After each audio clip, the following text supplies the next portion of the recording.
एक गांव में झपट्टा नाम का बड़ा ही आलसी और कामचोर आदमी था। काम धाम तो कुछ करता नहीं, सिर्फ बड़ी बड़ी बातें करता था, इसलिए लोग उसे झपट्टा कहकर पुकारते थे। झपट्टा के घर की हालत बड़ी खराब थी। महीने में 15 दिन तो चूल्हा ही नहीं जलता था, क्योंकि झपट्टा को सिर्फ बड़ी बड़ी बातें फेंकना आता था। काम धाम कुछ भी करना नहीं आता था। उसकी कामचोरी की सजा उसके साथ साथ उसकी पत्नी को भी भुगतनी पड़ती थी। एक दिन झपट्टा की पत्नी सोनमती गुस्से में बोली, अब मैं तुम्हारी कोई बात नहीं सुनना चाहती, चाहे जो करो, लेकिन मुझे पैसा चाहिए। जब तक तुम कोई कमाई करके नहीं लाओगे, मैं तुमको घर में ना घुसने दूंगी। अरे भाग्यवान, बिगड़ती क्यों? मैं कहीं ना कहीं से कुछ इंतजाम कर लूंगा। तुम थोड़ी शांति रखो। तुम तो जानती हो, कभी तुम्हारे इस पति को झपट्टा महाबली कहकर पुकारते थे सब। बस बहुत हो गया तुम्हारा, तुम चुपचाप नौकरी की खोज में जाओ, नहीं तो मैं तुम्हें घर में ना घुसने दूंगी। झपट्टा वगैरह सब भूल जाओगे। हाँ, लगता है इस वक्त सोनमती को ज्यादा ही गुस्सा है। मेरी कोई बात सुनने को तैयार नहीं है। भलाई इसी में है कि नौकरी की खोज में निकल जाता हूँ। हाँ ठीक है, तुम नाराज मत हो नाराज है। मैं 2-3 दिनों के बाद नौकरी की खोज में चला जाऊंगा है। अभी जो है, अभी कुछ वक्त और आराम कर लेता हूँ थोड़ा सा, है ना? क्या कहा? 2-3 दिन? तुम्हें आज और अभी जाना होगा। बहुत हो गई तुम्हारी मनमानी, अब और नहीं। अरे मेरी बात तो सुनो। अब आज कहाँ जाऊंगा बताओ? बाहर देखो ना कितनी तेज धूप हो रही है। अच्छा, कल चला जाऊंगा। ठीक है मेरी सोनी मोनी, ठीक है। मैंने जो कह दिया सो कह दिया, मस्के लगाने की कोई जरूरत नहीं है।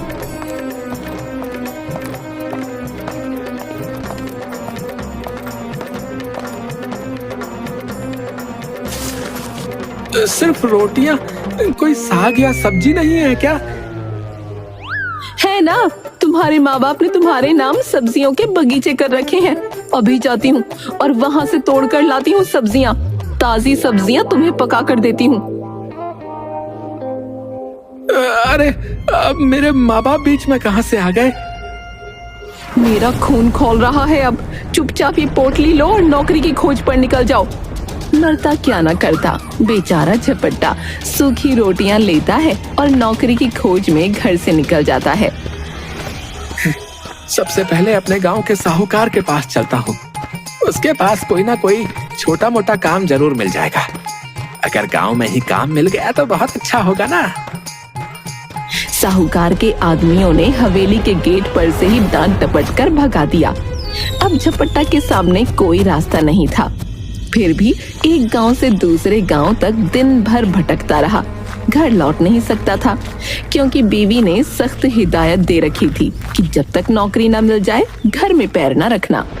दिन भर चलते चलते झपट्टा थक कर चूर हो चुका था। भूख भी जोरों की लग गई थी। तभी उसने कुछ दूर पर एक पुराना खंडहर देखा। रात भी बहुत हो गई है और आगे चलने की हिम्मत भी नहीं बची।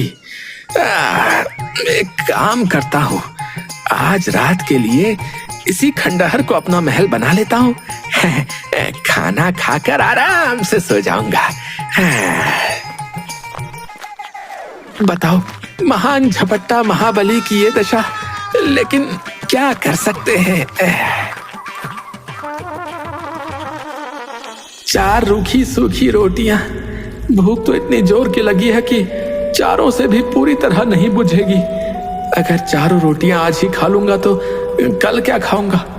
पता नहीं नौकरी भी कब तक मिलेगी, और नौकरी के बिना सोनमती घर में घुसने भी नहीं देगी। क्या करूं, क्या करूं, क्या करूं, क्या करूं? कुछ समझ में ही नहीं आ रहा है। इसी सोच विचार में झपट्टा बार बार रोटियां गिनता और बार बार रख देता। समझ में नहीं आता कि क्या किया जाए। जब झपट्टा से अपने आप कोई फैसला न हो पाया तो उसने खंडहर देवता की मदद लेने का फैसला किया। वो हाथ जोड़कर खड़ा हो गया और बोला, हे खंडहर देव, जय हो आपकी, जय हो खंडहर देव। अब आप ही हमें आगे का रास्ता दिखाएं। दिन भर कुछ भी नहीं खाया है और भूख तो इतनी लगी है कि चारों को खा जाने के बाद भी शायद ही मिट पाए। लेकिन अगर चारों को खा लेता हूं तो आगे क्या करूंगा? मुझे अभी कई दिनों यहीं आसपास भटकना है। इसलिए खंडहर देव, अब आप ही बताएं कि मैं क्या करूं? एक खाऊं, दो खाऊं, तीन खाऊं या चारों को खा जाऊं? लेकिन खंडहर की ओर से कोई जवाब न मिला। वो बोल तो सकता नहीं था, इसलिए कैसे जवाब देता? उस खंडहर के अंदर 4 भूतनियां रहती थीं। उन्होंने झपट्टा की बात सुनी। बड़ी भूतनी छोटी भूतनी से, छोटी, लगता है कोई बहुत बड़ा दानव आ गया है जो हम चारों को एक साथ खाने की बात कर रहा है। हाँ दीदी, मुझे भी ऐसा ही लगता है, बहुत बड़ा दानव होगा ये, तभी तो हम जैसी भूतनियों से भी नहीं डर रहा। दीदी, मैं अभी मरना नहीं चाहती हूँ, मुझे इस दानव से बचा लो, वरना ये हम सबको खा जाएगा। ये सब तुम लोगों की वजह से हुआ है। मैंने तुमसे कहा था इस खंडहर में अपना घर मत बनाओ, क्या पता कब कौन मुंह उठाए चला आएगा। पर तुम मेरी सुनती कहाँ हो? तुम तो रहने के लिए बड़ी जगह चाहती थी, लो मिल गई बड़ी जगह। अब आराम से इस दानव के बड़े से पेट में रहना। मछली, ये तो क्या कह रही है? रहने के लिए अलग कमरा तो तुझे भी चाहिए था। तुझे ही तो हम सबके साथ एक कमरे में रहने से सबसे ज्यादा मुश्किल होती थी, इसलिए ये सब तेरी गलती है। दोनों भूतनियां आपस में लड़ने लगीं। तभी बड़ी भूतनी बोलती है, चुप हो जाओ तुम लोग और लड़ना बंद करो। ये समय आपस में लड़ने का नहीं है। मुझे लगता है हमें इस दानव के सामने जाकर इससे विनती करनी चाहिए। क्या पता उसे हम पर दया आ जाए और वो हमारी बात मान ले। हाँ दीदी, आप सही कहती हैं। क्या सही कहती हैं? तू तो है ही दीदी की चमची। हम उसके सामने जाकर खड़े हो जाएं ताकि वे आसानी से हमें पकड़कर खा ले। मुझे लगता है हमें यहाँ से भागना चाहिए। मछली दीदी, हम भागेंगे कैसे? हमें तो रात के समय कुछ दिखाई भी नहीं देता। बड़ी भूतनी थोड़ा गुस्सा होकर बोलती है, चुप हो जाओ तुम सब और जैसा मैं कहती हूँ चुपचाप मेरी बात सुनो और वैसा ही करो।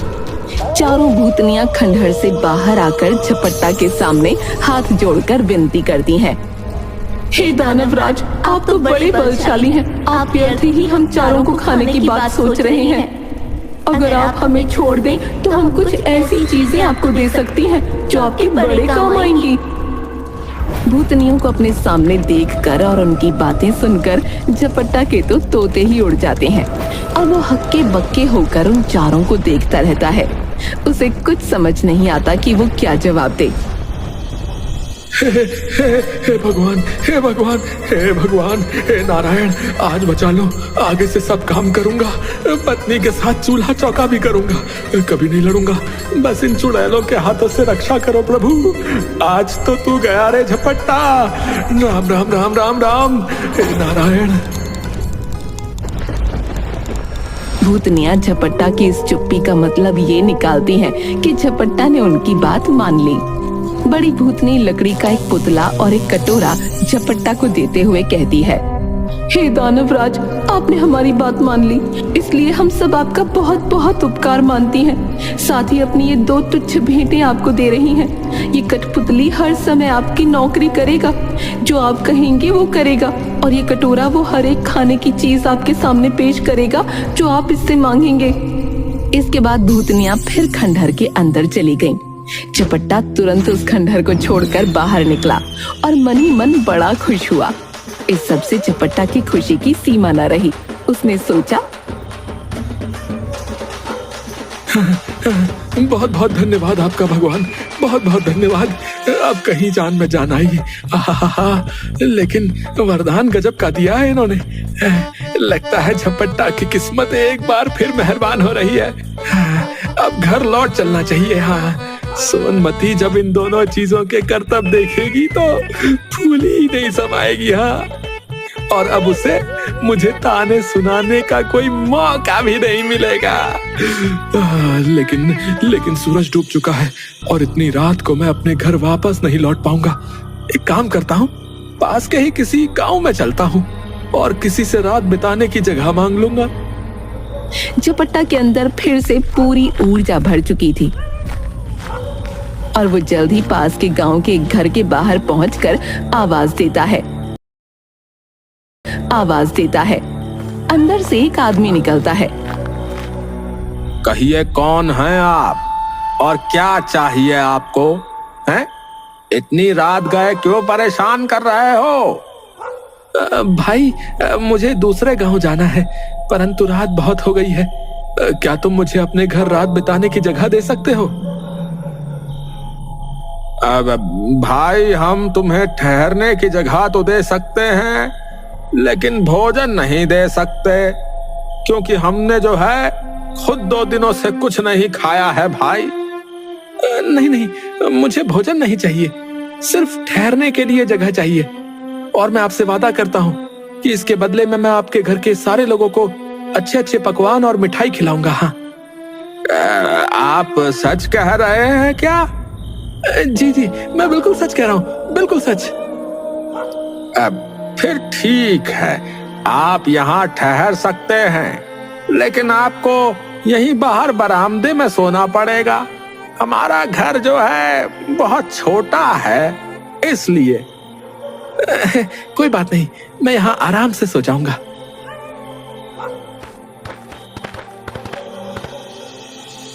जादुई कटोरे, मुझे खाने के लिए हलवा, पूरी, सब्जी, पुलाव, खीर, मिठाइयाँ, रबड़ी, रसगुल्ला, जलेबी, समोसे सब चाहिए, सब लाओ। कुछ ही समय में घर वालों के सामने सारे पकवानों का ढेर लग चुका था। उन सब की आंखें खुली की खुली रह गईं, लेकिन भूखे होने के कारण उन्होंने जल्द ही सब कुछ खाकर खत्म कर दिया। मैं ये झूठे बर्तन बाहर ले जाकर धो देती हूँ। नहीं, आपको बर्तन साफ करने की कोई जरूरत नहीं है। ये मेरा कठपुतला सारे बर्तन साफ कर देगा, आप देखते रहिए। झपट्टा की इतना कहने भर की देर थी कि कठपुतले ने जल्दी से सारे बर्तन साफ कर दिए। झपट्टा के कठपुतले और कटोरे के अजीबोगरीब जादू देखकर उस आदमी और उसकी पत्नी के मन में लालच आ गया और झपट्टा के सो जाने के बाद वो दोनों चुपके से उठे और झपट्टा के कटोरे और कठपुतले को चुराकर उनकी जगह एक नकली कठपुतला और नकली कटोरा रख दिया। झपट्टा को ये पता न चला। सवेरे उठकर झपट्टा ने हाथ मुंह धोए और दोनों नकली चीजें लेकर घर की ओर चल दिया। भाग्यवान, अब तुझे कभी किसी बात के लिए चीखना चिल्लाना नहीं पड़ेगा। हाँ, न घर में खाने को किसी चीज की कमी रहेगी और न ही कोई काम हमें और तुम्हें करना पड़ेगा। हाँ, तुम जो चीज खाना चाहोगी ना, मेरा ये कटोरा तुम्हें खिलाएगा, और जो काम करवाना चाहोगी मेरा ये कठपुतला कर डालेगा। क्यों, अब बताओ, अब भी अपने झपट्टा को निकम्मा और कामचोर कहोगी? लेकिन सोनमती को इन बातों पर विश्वास न हुआ। उसने कहा, तुम तो ऐसी डींगे रोज ही मारा करते हो, कुछ करके दिखाओ तो जानू। हाँ, क्यों नहीं, अभी लो।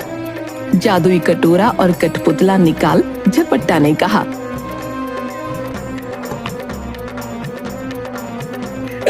जादुई कटोरे, हमें खाने के लिए गरम गरम समोसे, जलेबी और रबड़ी दो। हाँ, जादुई कठपुतले, तुम तब तक घर को साफ कर दो। अब देखो सब काम कैसे होते हैं। हाँ, दोनों चीजों ने कोई करतब नहीं दिखाया। झपट्टा ने कई बार जादुई कटोरे और कठपुतले को आदेश दिए, पर वो दोनों तो अपनी जगह पर ही बने रहे। ये सब देखकर सोनमती गुस्से में आग बबूला होने लगी। तुम मुझे इस तरह धोखा देने की कोशिश करते रहो। जब से तुम घर से गए हो, घर में चूल्हा नहीं जला। कहीं जाकर मन लगाकर काम करो तो कुछ तनख्वाह मिले और हम दोनों को 2 जून का खाना नसीब हो। इन जादुई चीजों से कुछ नहीं होने वाला। बेबस झपट्टा खिसियाए हुए फिर चल दिया। वो फिर उसी खंडहर के चबूतरे पर जाकर बैठ गया। उसे समझ में नहीं आ रहा था कि अब क्या करे, क्योंकि एक बार तो जादुई कटोरा और जादुई कठपुतली का काम उसने खुद देखा था। वो चबूतरे पर बैठकर रोने लगा। उसके रोने की आवाज सुनकर चारों भूतनियां फिर बाहर आईं और झपट्टा को पहचान गईं। हे दानव, तुम इतने विशालकाय होकर भी रो रहे हो, क्या बात है? झपट्टा ने सारी आप बीती कह सुनाई। भूतनियों को हंसी आ गई। वे बोली, हमने तो तुमको कोई भयानक दानव समझा था और इसलिए खुश करने के लिए वो चीजें दी थी, लेकिन तुम तो बड़े ही भोले भाले और सीधे आदमी निकले। अरे बहन, उस दिन आप लोगों ने मेरी मदद की, लेकिन मेरी किस्मत में सुख कहाँ है? इससे अच्छा तो मुझे खा ही जाती तुम सब। तो तुम उस दिन क्या खाने की बात कर रहे थे? खाने की? अरे वो सूखी रोटियां, सूखी रोटियां। मेरे पास उस दिन 4 सूखी रोटियां थी, बस। अच्छा, घबराने की जरूरत नहीं, हम तुम्हारी मदद करेंगी। तुम्हारा कठपुतला और कटोरा उन्हीं लोगों ने चुराया है जिनके यहाँ रात को तुम रुके थे। इस बार हम तुम्हें एक रस्सी और डंडा दे रही हैं। इनकी मदद से तुम उन दोनों को बांधकर मारकर अपनी दोनों चीजें वापस पा सकते हो। इसके बाद भूतनियां फिर खंडहर में चली गईं। जादुई रस्सी और डंडा लेकर झपट्टा फिर उसी आदमी के यहाँ पहुंचा। भाई, मुझे रात बिताने की जगह दे दो और इस बार मैं तुम्हें कुछ और नए करतब दिखाऊंगा। वो आदमी भी लालच का मारा था। उसने समझा कि इस बार कुछ और जादुई चीजें हाथ लगेंगी, इसलिए उसने खुशी खुशी झपट्टा को अपने यहाँ टिका लिया। आप अवश्य हमारे यहाँ रुक सकते हैं। अरे बाबा, कितना मूर्ख आदमी है, दोबारा यहाँ लुटने को चला आया है। झपट्टा ने जैसे ही जादुई रस्सी और डंडे को हुक्म दिया, वैसे ही उस आदमी को और उसकी बीवी को जादुई रस्सी ने कसकर बांध लिया और जादुई डंडा दनादन उनकी पिटाई करने लगा। अब तो वो दोनों चीखने चिल्लाने लगे और माफी मांगने लगे। अरे मर गया, अरे मम्मी, अरे मोरी मैया, अरे माफ कर दो, अरे हाय दैया, अरे भाई हमें माफ कर दो। भगवान के लिए अपने इस जादुई डंडे को रुकने का आदेश दो, वरना ये हमें मार मार कर खत्म कर देगा। हम लालच में आ गए थे भाई, माफ कर दो हमें। तुम दोनों ने मुझे धोखा दिया है। मैंने तो ये सोचा था कि तुमने मुझे यहाँ रहने को जगह दी है, इसलिए मैं भी तुम्हारे साथ कोई भलाई का कार्य कर दूं। लेकिन तुमने मेरे साथ उल्टा ही बर्ताव किया, मेरे कठपुतले और कटोरे को ही चुरा लिया।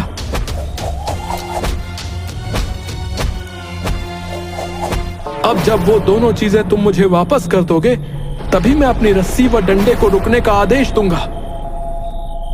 उन दोनों ने झटपट दोनों चुराई हुई चीजें झपट्टा को वापस कर दी। ये देखकर झपट्टा ने भी अपनी रस्सी और डंडे को रुक जाने का हुक्म दे दिया। रुक जाओ जादुई डंडे, इन्हें क्षमा कर दो। जादुई रस्सी, इन्हें बंधन से मुक्त कर दो। अब झपट्टा अपनी चारों जादुई चीजें लेकर खुशी खुशी घर वापस लौटा। लेकिन उसे देखते ही सोनमती को बड़ा गुस्सा आया, क्योंकि उसने कई दिनों से खाना जो नहीं खाया था, इसलिए वो झुंझलाई हुई थी और दूर से ही झपट्टा को देखकर जोर जोर से चिल्लाने लगी। कामचोर, तुम फिर लौट आए। खबरदार घर के अंदर पैर न रखना, वरना तुम्हारे लिए बेलन रखा है। निकलो यहाँ से, अब फिर कोई बहाना बनाकर घर आए हो ना। ये सुनकर झपट्टा दरवाजे पर ही रुक गया और मन ही मन रस्सी और डंडे को हुक्म दिया। जादुई रस्सी और जादुई डंडे, अपनी करामात दिखाओ और इस सोनमती को काबू में करो। आदेश पाते ही रस्सी और डंडे ने अपना काम शुरू कर दिया। रस्सी ने सोनमती को कसकर बांध लिया और डंडे ने पिटाई शुरू कर दी। जादुई रस्सी और जादुई डंडे की करामात देखकर सोनमती जोर से चिल्लाने लगी। मुझे माफ कर दो, मुझसे गलती हो गई। आज के बाद मैं कभी तुम्हारे साथ बुरा बर्ताव नहीं करूंगी, मैं तुमसे वादा करती हूँ। अरे मेरी जान के दुश्मन क्यों बन रहे हो? मैं तो परिवार का भला ही चाहती हूँ। रुक जा मेरी जादुई रस्सी और डंडे, इसे मुक्त कर दो। अब तक तो तुम्हारी अक्ल थोड़ी ठिकाने आ गई होगी। जादुई कटोरे, मेरी प्यारी सी सोनमती के लिए स्वादिष्ट और गर्मा गर्म जलेबी और कचौड़ी पेश करो। और जादुई कठपुतले, तुम घर की साफ सफाई का काम शुरू कर दो। आदेश मिलते ही जादुई कटोरे और कठपुतले ने अपना काम शुरू कर दिया। ये सब देखकर सोनमती भी बड़ी खुश हुई। अरे ये तो सच में जादू है, मेरा झपट्टा किसी से कम थोड़ी ना है, किसी से कम थोड़ी ना है। अब सोनमती बनेगी महारानी। उस दिन के बाद दोनों प्यार से अपना जीवन व्यतीत करने लगे और झपट्टा महाबली की किस्मत ने एक बार फिर से उसका बखूबी साथ दिया।